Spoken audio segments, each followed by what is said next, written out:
Everybody wakes up and says, yeah, let me go build something. I want to create shareholder value. And too often when it comes to communication, it's not happening because we go in to answer instead of going in to listen and think. The COVID period was this big experiment that you don't see come. 3 years later, we disregarded all the things that we learned. I think it got exhausting for leaders to do that. But everybody deserves a brilliant employee experience. It takes intentionality to create good experiences, and it is not impossible. This episode is brought to you by LifeLock. Between two-factor authentication, strong passwords, and a VPN, you try to be in control of how your info is protected. But many other places also have it, and they might not be as careful. That's why LifeLock monitors hundreds of millions of data points a second for threats. If your identity is stolen, they'll fix it, guaranteed, or your money back. Save up to 40% your first year. Visit LifeLock.com/podcast for 40% off. Terms apply. This episode is brought to you by Progressive Insurance. Fiscally responsible, financial geniuses, monetary magicians. These are things people say about drivers who switch their car insurance to Progressive and save hundreds. Visit Progressive.com to see if you could save. Progressive Casualty Insurance Company and Affiliates. Potential savings will vary, not available in all states or situations.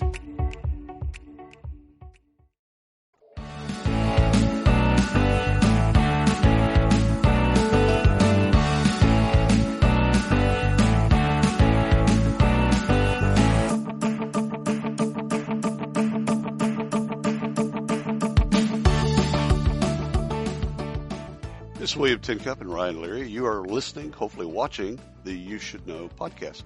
Our guest today is Kalifa Oliver. Ryan, how are you doing today? I am wonderful. My cheeks are already hurting from pre-show. Now, do we have a topic? We do have a topic. So, Khalifa, first off, thank you for coming on the show today. It's a pleasure to have you on. So, Khalifa, for those who don't know, is an author of a wonderful book. It's I Think I Love My Job. I Right? think I love my job. The Right. pretext is secrets to designing a people-centered employer value proposition that you can be proud of. Right. So basically, how do you build that, right, to actually make people want to be there, maybe, but not actually, they truly don't want to be there? Because everybody wakes up and says, Yeah, let me go build I something. want to create shareholder value. That's what he said. I woke up this morning just to create Can't wait. shareholder value. Can't wait. Can't wait to make my boss happy.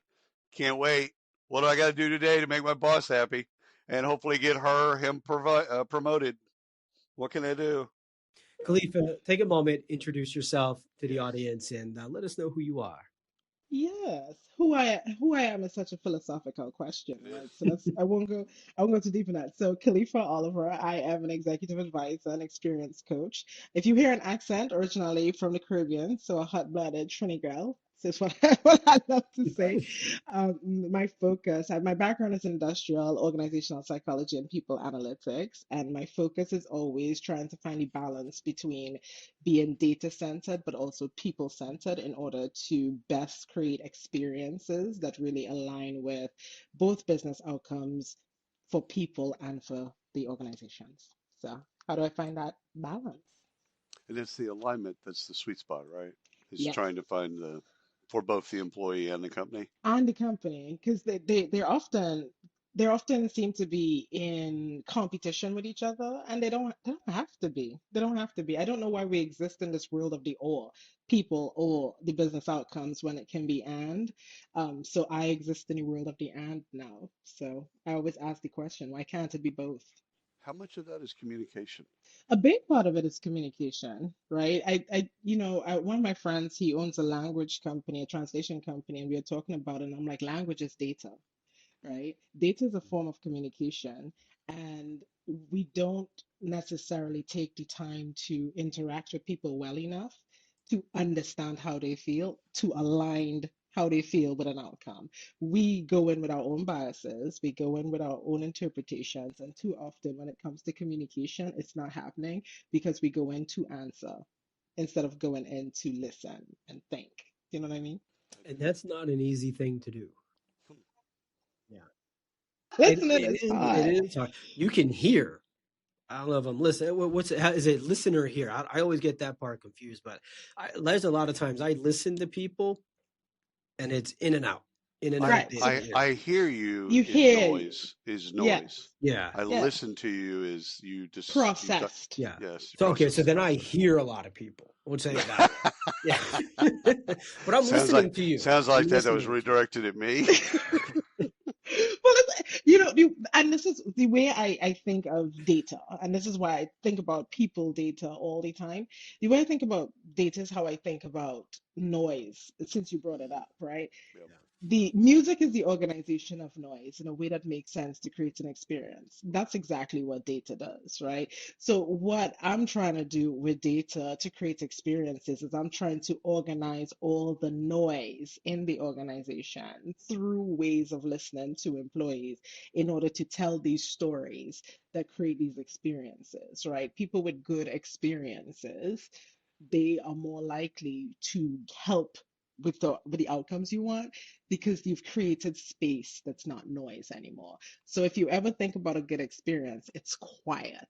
The best experiences you have are actually quiet.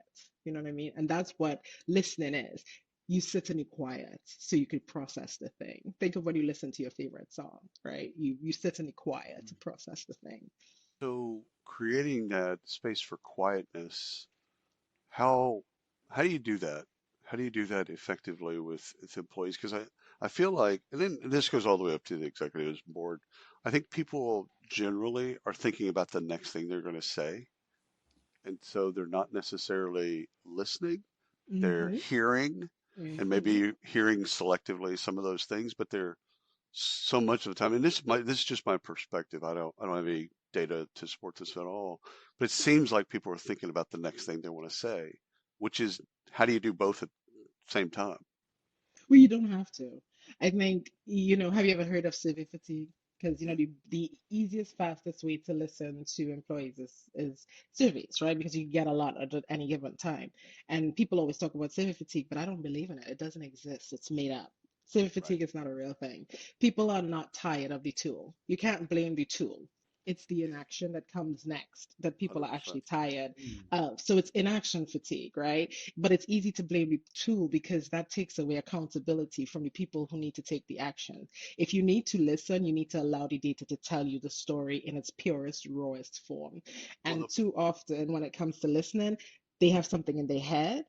They expect the data to match that thing in their head. They have a right. preconceived notion of what it is, and so it's the fatigue of inaction fatigue. I love that. I've never heard that before. I think it makes sense. I think when we went from annual surveys to more of a pulse survey Right. years ago, one of the things that was really discussed at that point was, is it anonymous or is it tied to their profile? And so you get different types of feedback. Yeah. Hmm. With anonymous, you get more feedback, but you're not sure you can trust some of it. Oh my gosh, yes. With things that are tethered to a profile, you just get a lot of, hey, everything's great. You can Thumbs get up, a lot. maybe. Like I'm not Yeah. an idiot, you know. Right. So I think the inaction thing for me, Ryan and Khalifa, is the communication of why things can't change. So when Right.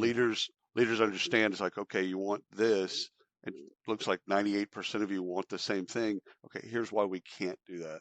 So it's inaction, that's the Hmm. output, but it's at least they don't tackle the communication layer to then say, here's Absolutely. here's why we can't do that. Absolutely. Why is that so scary for leaders to do that? Because it holds them accountable. It's a scary thing to be a leader. So I always tell people that, being a leader is tough in a sense that we haven't created a space for a leader to say, I don't know Right. the answer, right? We I did in don't. COVID. We did in COVID. Don't get me started on COVID. We can talk about our COVID period all day. I COVID I didn't for know there was a HR. trigger. I didn't know it was a Oh trigger. no, My no, bad. My it's a bad. good thing. It's a good like the COVID period was this big experiment that you don't see come.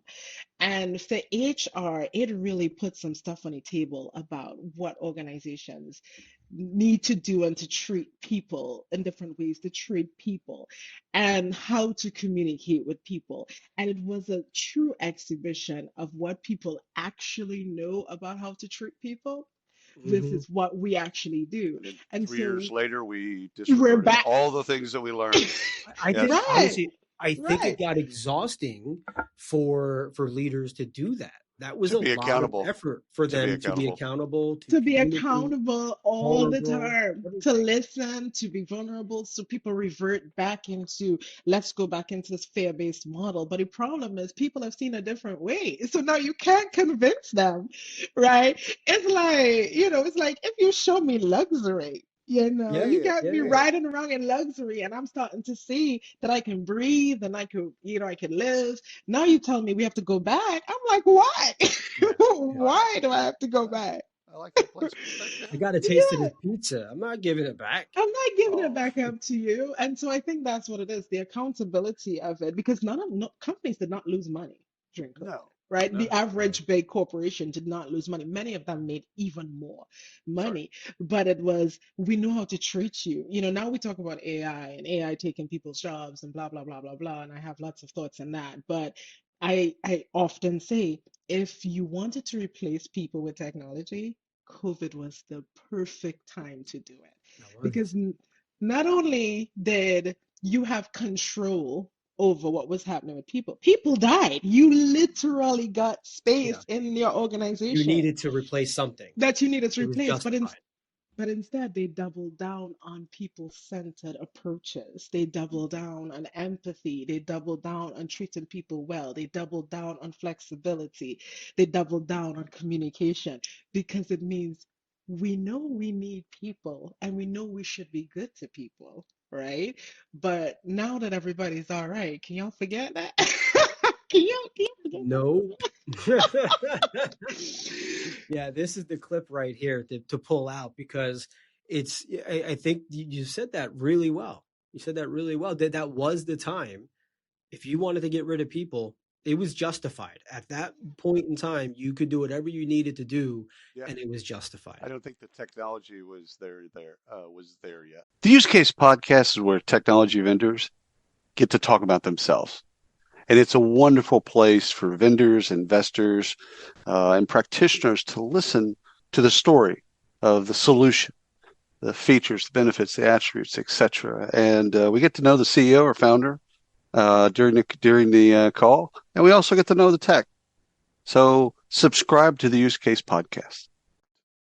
So I don't think that timing didn't match, but it also again leaders got exhausted um, by being vulnerable, by communicating, by letting people know and live and giving them their space and all that stuff. Yeah, So leaders got exhausted. Let's not let's not forget leaders get paid to do this. Leaders are the highest paid individuals in a company, so no one should feel sorry for that they had to change their job Hmm. and their approach because they're getting paid to do that. Yeah. So yeah, it's really it's the retrench or the regression, if you will, of going back to a place that like this 2019 was so awesome. It wasn't awesome. right. It was not awesome. We learned a lot of things during COVID, the COVID period, and then we just basically conveniently threw them all away. Yeah. When you think, one of the things with leaders and leadership is that we like formulas, right? Leadership throughout the years has been very formulaic and you Yes. get what you reward. And many people have become leaders through using the same applied formula. Do this, control people like this, treat people like this, keep this from people, give this information, communicate this way. So it's the formula. You get rewarded and you go up and you become an executive, you become a leader, right? And here comes this period of time when none of it is true. Right. Everything is wrong, right? Every data forecast from 2019 is absolutely wrong. So now you are on the table to make real-time decisions based on information you've never had before. And the formula that you've always used is never work. It's not going to work, right? So you now have to figure out a new playbook. And then the minute that it feels like things are calming down, you're like, I need to go back to the old playbook because the old playbook is comfortable. Hmm. It's comfortable. It's what you've been rewarded for. And now your boards are telling you, I'm rewarding you for the thing you did before. And so that's where we are. You know what I It's a, mean? Everybody it's an wants to old go pair back of to formula. shoes. Yeah. Yeah, yeah. It's what Mhm. they're teaching in MBA classes. It didn't change. They haven't No. changed what they taught in MBA classes. They haven't adjusted it. So everybody wants that formula to start back working. But Mm. it's not because people It's have not the changed. same. The job market has changed. Yeah. So Yeah. So you have this book that we yes. haven't jumped into. Well, we have. Well, kind We of. kind We of did. have. Yeah. You're right. You're right. You're right. Well, give us the origin story. Where did this book come from? So I've, I've been contacted by people throughout the years to discuss like data analytics. I've done a lot of survey listening, engagement, experience work. And, it's not often when you think of HR, most people think of HR as this transactional function, right? And so I work on the strategic part, like that part of the function where you bring in data. And I would always learn from the customer experience space because these are people too. They have the technology, they have the tools, why are we using it?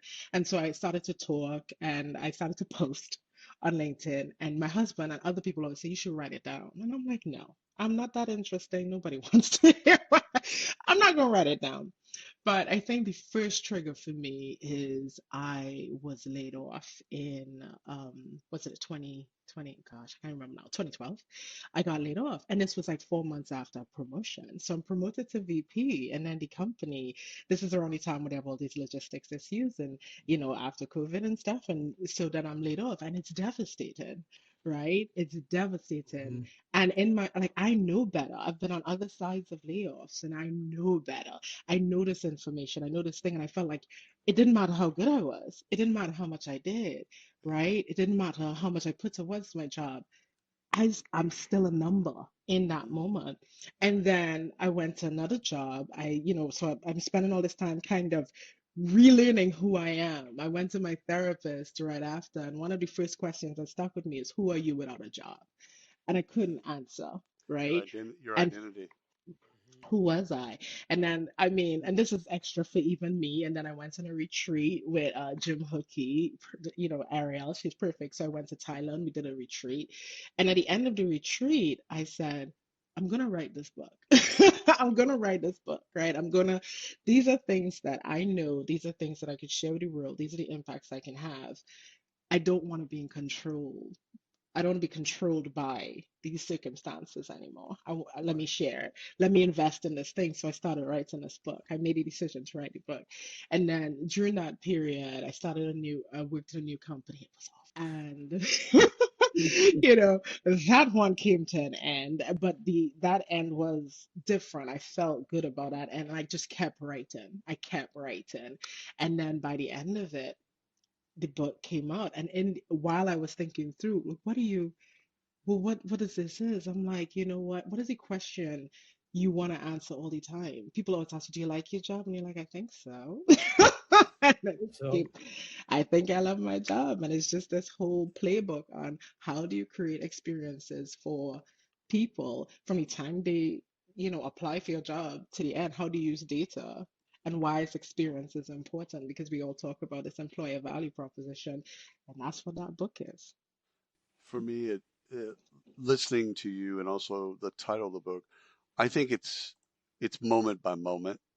So I could love my job, or I think I love my job today, Yeah. and on Sunday night, I might not have the exact same thing. And I think getting back to leadership and HR, they think maybe it's a one and done for a lot of employees. You love your job, great, done. All right, we're going to move on to something else. It's like Right. it's more complicated than that, and it's more micro experiences. So, Exactly. how you make them feel on Tuesday, every day, every moment, every interaction.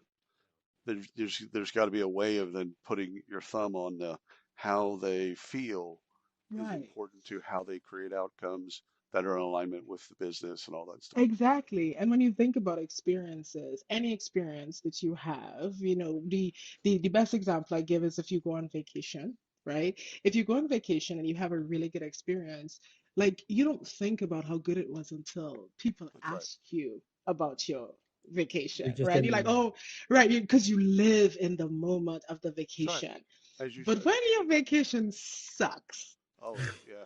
Yeah. nobody has to ask you. You Yeah. will. It's so salient in the Well, and moment. the juxtaposition of having a great experience versus then having a horrible experience. Yeah. So then you're like, if you have a great experience, and all of a sudden your next experience or two later is horrible, you're comparing the two. Like, Yes. this is And you simple having this stuff. dissonance in your mind Yes. because Yes. you know what it is. But you know what the key is, and I talk about this in the book. The biggest problem we have when we think about employees and employee experience is we conflate it with happiness. Yeah. Employee Mm. experience has nothing to do with happiness. Happiness is an unfair ask for people at work and for organizations to provide. We It's say, also a are you personal, happy? It's a it, personal, yeah, yeah, it's it's a personal, subjective. it's a personal odyssey, which the individual can control. The business can contribute and make it harder. However, but they can't control They can't control happiness, right? You get happiness it. from your Mm-mm. dog, you can get happiness from outside of work. So people are expecting this joy Right. that they feel with other things from their jobs, right? Even people who are entrepreneurs, they're expecting this joy, they don't feel it. We're Yeah. setting ourselves up for anxiety and for failure and to be feeling bad because why don't I feel this way? And so when I talk about employee experience, I'm like, no, ask anybody what they're looking for in their job. And what they will tell you is, I want to be able to develop. I want to grow. I want to be able to focus. I want to understand my job. So, what they're actually asking you for is to set them up for success. Yeah. Yeah. That's what the employee experience is. Why then? Because I think this is almost common sense for the employee base, but from the leadership perspective, why is it so complicated? Why do they always want to make you happy? They want to give you things to make you happy, as opposed to just building the structure for you and making sure you have those resources. Why is it so difficult for them? One, accountability, right? Because it's a heavy ask. Two, happiness sounds good. Happiness sounds good because happiness requires it to be the employee's responsibility, right? Right. So happiness sounds good. The other thing is we created this room where people needed to feel happy at work when organizations started to ask for loyalty. If I gotta bend the knee for you got to make me Yeah. happy, right? That's what you ask for in marriage, in relationships, right? Yeah. You want my loyalty, and my job is to make you happy, and then we make each other happy. But if you this entire organization is asking me to be loyal, Yeah, I feel like loyalty went out the door in employment when pensions went out the door and all of that safe stuff went out the door. when a commitment to me as a human went out the door, then loyalty went out the door. So why are you still asking for it? Why are you still asking for it? Why are you calling me a whatever? Why are you giving me a name for being a part of your organization? Why are you telling me I'm family? That's an Yeah. Yeah. implication of loyalty, which then conflates this feeling of happiness. And when people don't feel it, it's confusing. And I think it's okay. What I tell people in the book, it's okay not to be happy at work. You can get your flowers outside of work. You want to be set up for success. That's what you're doing. And you know who's responsible for setting you up for success? The organization, the leaders, right? You can feel happy because, we ask for innovation, but you know what creates innovation? The time to think. If I am stressed out, have 100 things to do, I can't get access to my technology, I can't get on my computer, I can't get the information, how am I going to be innovative? I don't have time. That requires the ability to think, the room to think, the feeling of success. You make me feel successful. I'm going to help you get that shareholder value that you keep looking for. Right. Ryan, this might be an excuse, but it's also hard because the leaders and HR are used to creating cookie cutter solutions for Right. employees. So what drives your success and makes you Hmm. happy and all that stuff would also work with me, etc. Right. Here's the It's playbook. it's Yeah. a highly personalized what makes Khalifa happy that this week versus you this week Yeah. versus me this week. They're vastly different. Now, there potentially is an upside coming with AI and agentic AI to find out what makes you happy that particular day. What they So did that day. they could actually, but you asked a very specific question, like what holds them back from doing this? Yeah. I think that's one of the things that holds them back is it's really difficult. It And can to be really difficult. and to your point, one of the problems is just it's human nature too. When we get some of this data, for example, we figure out these are the gaps, these are the things that people need, we weaponize it. Yeah, Right? We yeah, make it Right. punitive. We're weaponizing things. So we move 100%. from listening to surveillance, right? And so Yep, now people you don't have trust in the organization because I think now you don't want me back here because you think that I can really produce for you. You want me back here because you want to make sure you can have your eye on me on every right, single turn. That that's not happiness. So you never cared about happiness, right? So right. stop telling me I'm your family. Yeah, You know what I mean? and it's the biggest lie ever told. Oh, oh yeah. Oh yeah. And I want us to stop. Stop Yeah. saying it. We're not family. I have family members I'd like to fire. Okay? Oh, We Yeah. can't. 100%. Yeah. Just You because you you're pick your family friends, doesn't mean not you your love family. them. Yeah. I say that all the time to people. Yeah. I'm My like, in-laws have my mother-in-law has a thing on her wall says you pick your friends, not your family. Right. That, 100%. yeah. Right. Yeah. I don't Yeah. even know if Yeah. you pick your friends. So, but I you, do. I might get rid of friends too, but oh no, I definitely exit stage left on some folks. That's just a part of it. yeah, But yeah. what's the next book? Oh my God. Everybody keeps asking me that. I don't Come on know. now. I don't Didn't know. didn't I'm you like, didn't You've can been I thinking, breathe on this book? no, hell no. No, it's time. That no, you know no, you're it's supposed to not a write book. books in threes. It's not a book. This is where she announces the launch of her new podcast. Oh Okay, hell yeah. maybe, Or TV show. maybe, Or Just TV saying. maybe. show. Listen, if y'all know how I go about doing it, I'm okay with that. Listen, Yeah. I'm in my main character season. I'm ready to try new things and to be uncomfortable, and that's what I'm going to do. So do So, you want readers to, and again I'm gonna push you into kind of a false decision. Do you want leaders to read this or employees to read this? so it was written for leaders and people Okay. who are responsible for making employee experience decisions. But what I Okay. learned upon writing it and upon people reading it is it helped people understand what they were really looking for in work. And so it turns out it's for all of them, right? Yeah, because It's one's top down, one's bottom up. it's one of those things where I had somebody tell me when she first read the book, when it first came out, she was like, I'm reading this, and I went, oh my God, I am not crazy. I am not crazy. And in my mind, I'm like, you know what? That's what I was writing it for. Because and in the tone that I write it in, I, again, and we take ourselves a lot seriously in HR. So I tried really hard to balance the tone of, I'm just your homegirl telling you the thing. You like it, you don't You like it, I'm gonna Hmm. tell you the thing. you do This is you. right. It's not going to be super academic, although I am an academic. It's not, I'm going to explain this stuff to you, but I want you to hear me just chatting with you. And, she's like, I sat there and I went, I am not crazy. And I'm like, good. That means it's speaking to you, the recognition that you don't have to be 100% every single day. That's not a human. I don't think you can. I don't think that anybody can be 100% every day. You get 20% of me one day, look, you got 110 another day, and that's okay. That's right. That's okay. If you're a motivational speaker, sure, you can get on stage and pretend and tell people, bring your all. But William, you say this all the time. You don't want my full Mm-mm. self-awareness. No, That's what I say to you. See, you just this like me. That's what I say biggest too. lie, biggest or Oh my, second I biggest say, lie. oh my, Bring I your said that true, too. authentic Bring self. your full self, my Bring full self? Are you no sure? no. You sure you want You that? you're gonna back off of that in about 3 days. Yeah. In 3 days you're Three. gonna be like, You'll be lucky if ah, you make a couple hours with my full self at work that 100%, day. 100%. You want the crevices in my brain. You want that stuff to come. Okay, all right. Yeah. You We'll see want how long. Khalifa's rep. Let Yeah. me go ahead and put a stopwatch on that. You want Khalifa on most days. You want Khalifa's representative. That's 100%. who you want on most days. Yeah. Yes.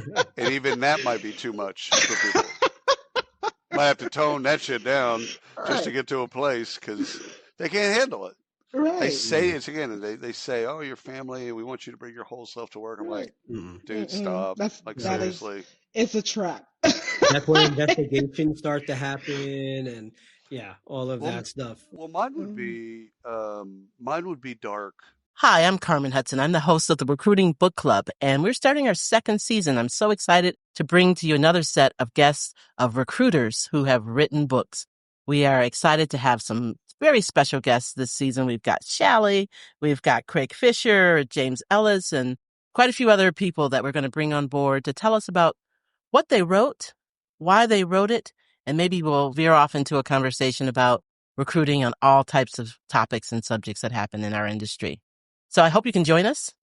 I'm excited. Pace of change in the world of business is fast, and that drives incredible complexity for the world of human resources. Welcome to the HR Data Lab's Brown Bag Lunch, a series of conversations with experts inside and outside the world of human resources on how to innovate, measure, and evolve our practices. Our goal is to help provide you with practical examples of how HR has to change and to meet in this complex business environment. Every week, we'll talk to new and different voices on all aspects of human resources. And guess what? You get to chat with us live. Live? Live. So they can answer questions or they can ask us questions. They can ask, they can answer, whatever they want. They get to talk with us live. That's awesome. Sometimes we geek out on the data and technology that underlie the processes that drive the world of HR. But the conversations are always insightful and fun. So please, enjoy the HR Data Lab's Brown Bag Lunch. Mine would be darkness, which would bring people down. So people would bring up an idea, and then I'd automatically, again, unfiltered, I'd automatically kill the thing right in front of them and tell them why that's the dumbest idea I've ever fucking He heard. never does that, Khalifa. No, I But do it all the time. I know you do. I can't. Ryan doesn't allow me on sales calls anymore. No, but he here's is the not allowed to thing. work with clients. Adam Grant in his new book, I can't remember what the name of the book is, but he talks about people who dissent don't get enough credit for actually Absolutely. helping situations. And Yes. he calls it, I can't remember the word he used, but he's basically like, there are people who are dissenters and they're not dissenters with the intent of bringing you down, but they're 100%. dissenters because they make you better, right? They challenge you. Yeah, but And I that's remember hard. he That's was hard on it's people. it's hard on and it's hard for me, right? Because I'm like I want to be the fun aunt sometimes. I don't always want to be the parent in the room, but I think we don't give enough credit because we like people who are agreeable and we like agreeers. And I tend to play devil's advocate a lot, especially because I work with data. And I realize that if somebody in the room isn't going, I hear you, but what if, even if I completely agree with what's being said in the room, I'm like, there needs to be a room for dissent here so we can see we calculated some risk on it. So I think we don't give dissenters enough credit. Yeah, they used to be called mavericks in organizations like in the 70s and 80s, and big companies would then protect them. Right. So they know they needed this little thing that's got kind of bounced off walls and kind of broke shit, stuff like that. And the large companies, the Raytheons and companies like that, they would allow those folks, but they would protect them.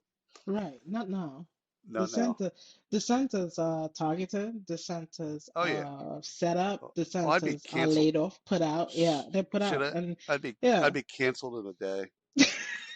And it is no, it's not for not doing anything other than just being myself. right, I'd just be canceled.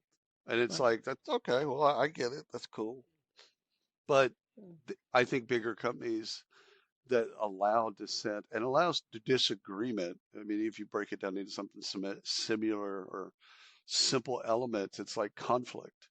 Conflict isn't bad. Disagreement isn't bad. Dissent isn't bad. Everybody flowing in the same direction, agreeing to the same thing, leads to a lack of innovation, leads to homogeny, and that doesn't help anybody, actually. Right, But You right. don't want to bring smart people in and hire smart people to then tell them what to do. And tell them don't be smart. Literally tell them don't be Yeah. smart.